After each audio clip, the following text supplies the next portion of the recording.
প্রিয় আমার বন্ধুরা, আপনি যে কোনো কাজই করুন, আপনি ভাববেন না যে এই কাজটা আমি ভালো কাজ করছি তা বলে সবাই খুশি হবে।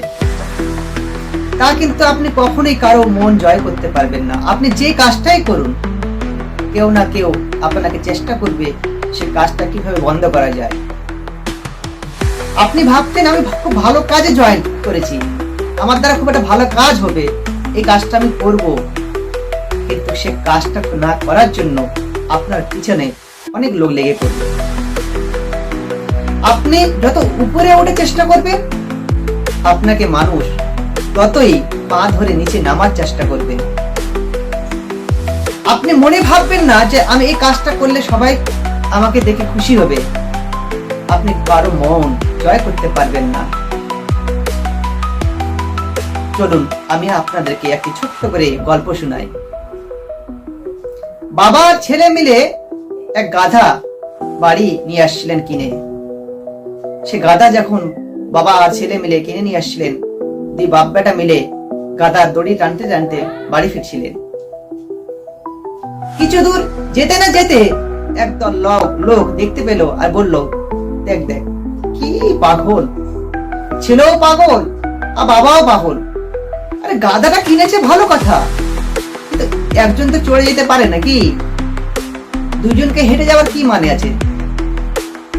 বাবা তার ছেলেকে বলল, ছেলে, বাবা তুমি গাধার পিঠে চড়ে বসো আর আমি গাধাকে টেনে নিয়ে বাড়ি ফিরি। ছেলেটি গাধার পিঠে চড়ে বসলো, বাবা দড়ি ধরে টানতে লাগলো। কিছু দূর যেতে না যেতে আবার একদল লোক বলতে লাগলো, দেখ দেখ দেখ, এক গাধা আর এক গাধাকে টানছে। লোকটা কি বড় গাধা! আর সে লোকটা তো বয়স্ক লোক, সে গাধার পিঠে চাপবে আর সে তো বাচ্চা, সে গাধাকে টেনে নিয়ে যাবে। সেটা না করে সে বয়স্ক লোকটা গাধাকে টেনে নিয়ে যাচ্ছে, মানে এ একটা বড় গাধা। সে লোকটি বুঝতে পারলো যে আমাকে নিয়ে মানুষ সমালোচনা করছে। আমি এক কাজ করি, আমার ছেলেকে গাধাকে টানতে বলি আর আমি গাধার উপরে চড়ে বসি। বাবা গাধার উপরে চড়ে বসলো এবং ছেলেকে গাধার দড়ি ধরে টানতে বলল। ছেলে গাধার দড়ি ধরে টানতে টানতে টানতে টানতে নিয়ে যাচ্ছেন। কিছু দূর যেতে না যেতে আবার একদল লোক দেখা পেল। তারা সমালোচনা করতে শুরু করলো, দেখ দেখ দেখ, এক গাধা আর এক গাধার উপরে চড়ে রয়েছে। আরে সে তো বয়স্ক লোক, সে তো সুন্দরভাবে হেঁটে যেতে পারে, আর সে তো বাচ্চা, সে বাচ্চাটাকে দড়ি ধরে টানতে লাগিয়েছে আর সে আরামসে বসে আছে গাধার পিঠে। দেখ কত বড় গাধা! কারণ সে লোকদেরকে তাকে ভালো লাগেনি সে গাধার উপর চড়ে থাকুক। সে লোকটি আবার নিচে নামলো এবং ছেলে আর বাবা মিলে গাধার দড়ি ধরে টানতে লাগলো। বন্ধুরা, আমরা এই গল্প থেকে কি শিখলাম বলুন তো?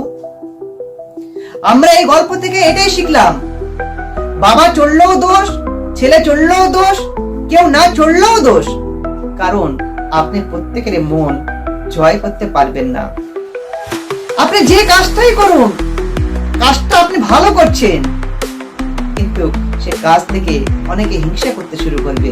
আপনি একটা ভালো চাকরি পাবেন, আপনার বাড়ির পাশের লোকেরা তাদের গা জ্বলতে শুরু করে দিবে, তাদের হিংসা হতে শুরু করবে। তার ছেলে চাকরি পেল, সে এখন ভালোভাবে খাবে, ভালোভাবে থাকবে, তাদের সহ্য হবে না। আপনি যেটাই ভালো কাজ করুন, মানুষের মনে একটা লেগেই থাকবে যে কাজটা ভালো করছে না, কাজটা ভালো করছে না।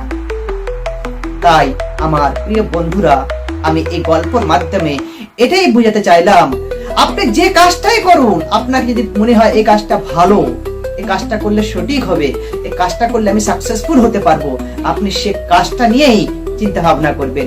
মানুষের কথায় কান দিবেন না।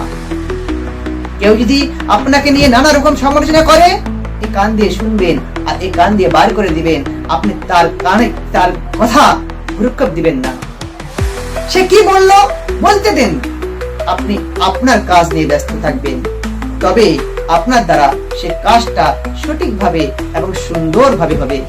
তাই তো বন্ধুরা,